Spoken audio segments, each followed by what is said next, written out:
Hi, I'm Ranger Lauren of Boston National Historical Park.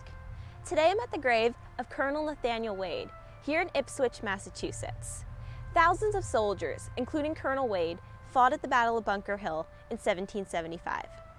But what happened to these soldiers once they retreated from the battlefield? Today, we'll take a look at just a few of these veterans' stories. Here are 5 things you should know about the veterans of the Battle of Bunker Hill.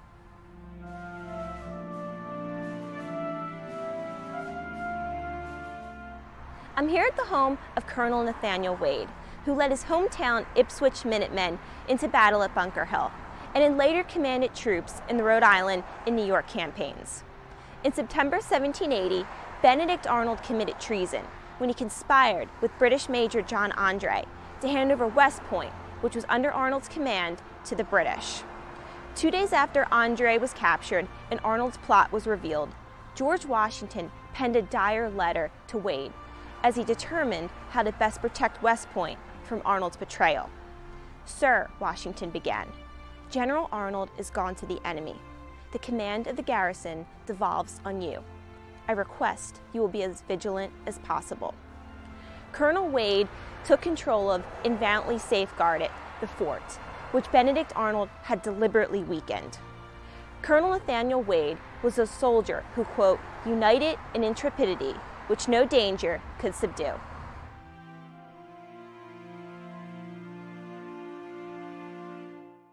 Daniel Shays is best known for his role as a leader in Shays Rebellion from 1786 to 87.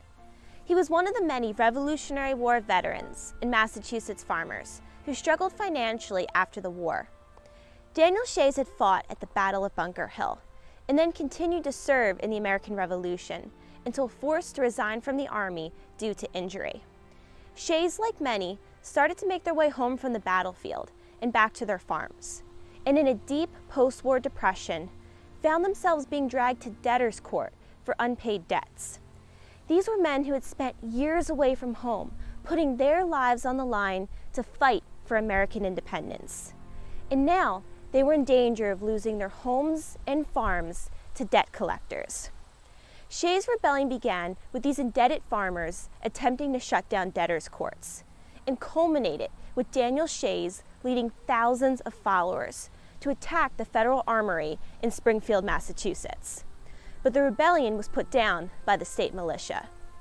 Ironically, former Sons of Liberty leader Samuel Adams felt no sympathy towards these indebted veterans. "The man who dares rebel against the laws of a republic ought to suffer death," Adams declared. Although Daniel Shays was later pardoned, his service on the battlefield will forever be eclipsed by his role in Shays' Rebellion.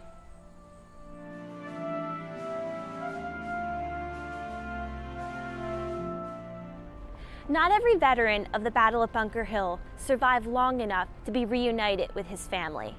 The British Army captured 30 colonial prisoners of war from the battlefield, those who had been wounded and left behind. 20 of those men did not survive the imprisonment that followed. One of those soldiers was Lieutenant Colonel Moses Parker. Parker had been struck in the leg with a musket ball, and his men were forced to leave him behind when the British soldiers stormed the walls of the colonial redoubt and the militiamen retreated from the battlefield. Parker was taken as a POW and brought here to Boston's Long Wharf. He was then imprisoned by the British Army. Moses Parker died a couple weeks later, following the amputation of his wounded leg.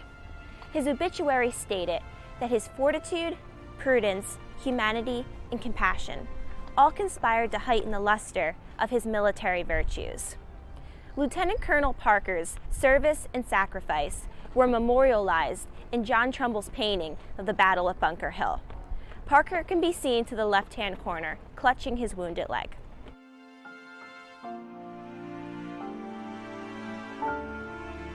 Caleb Stark was just 15 years old when he followed his father, Colonel John Stark, onto this battlefield. 50 years later, as one of the youngest veterans of the Battle of Bunker Hill, Stark received a membership letter from the Bunker Hill Monument Association, which was preparing to lay the cornerstone for the Bunker Hill Monument in 1825.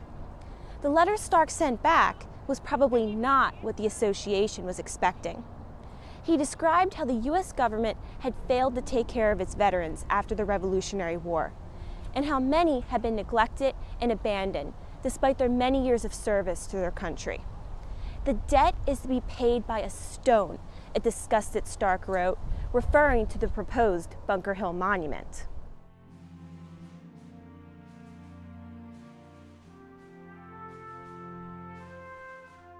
Stark continued, "It would redound more to the honor of this rising, powerful nation to obliterate every vestige of the Revolution, rather than have such a foul stain of ingratitude and injustice, coupled with the heroic deeds, privations, and sufferings of the authors of the Revolution." These were harsh words indeed, but in Major Caleb Stark's opinion, a monument was not enough to properly thank the thousands of veterans, as well as those who had lost their lives in battle for American freedom.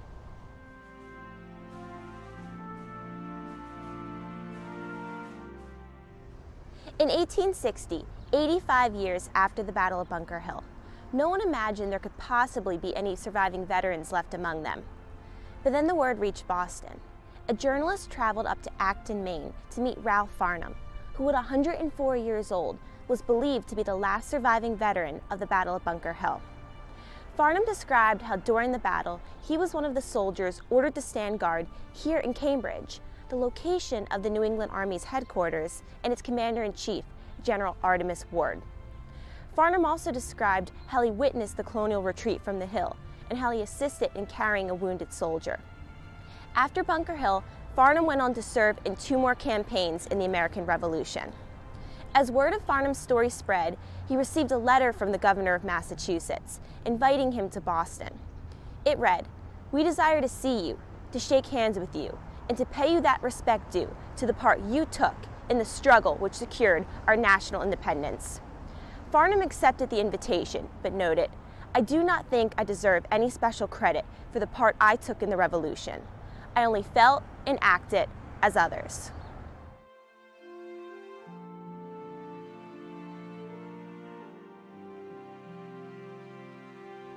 After the Battle of Bunker Hill, some soldiers returned home to their farms, while others continued to serve until the end of the war. Some lived out quiet lives, while others entered into local public service. All have stories worth honoring and remembering, and many have stories yet to be uncovered and told. Thank you for joining me today for 5 things you should know about the veterans of the Battle of Bunker Hill.